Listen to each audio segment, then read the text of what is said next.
Ole ama sa insang te video collection channel hi ila subscribe dong ni chuan khunga imi lo subscribe sak tonia chuan video te hi yen pa in like le comment mi lo pek sak tonia ole keilung le tui kwa tui tla tu thlenga la mu lo chung changa a jong tu ten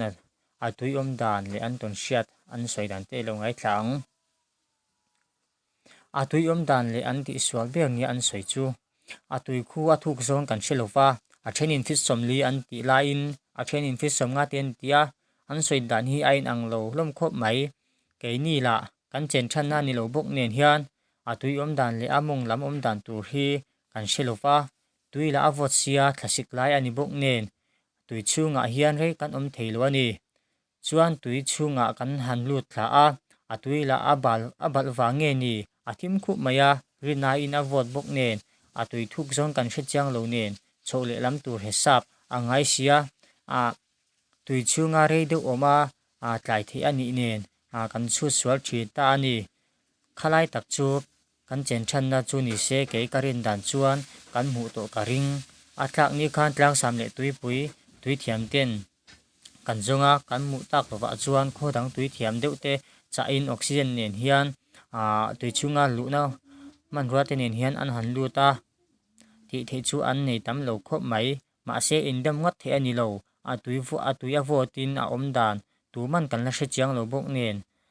an ni po i muzo lo vin ti khan an ho sana a veng tin wai me te duty in chokin an tlai wat a ke karin dan ber chuan a tuna kan nga hi a ruang ron lan chau hun an ani in ka hria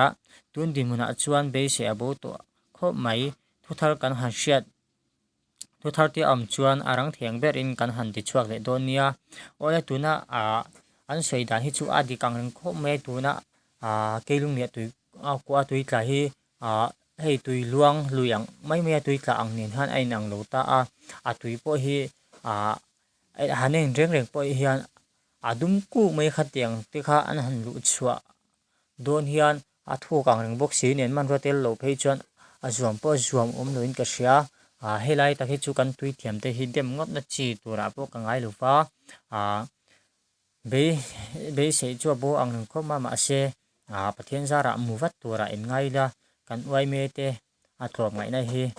a fakom ang kho maya veng tin hian ti hian a tlaiwarin zantin an in duty choka a wai me te hi a khot tlang in nga na kan ni na hi an han tilang chiang ta kem ti hi karon sei do ni chuan video te hi like le comment khamin lo pek sak don nia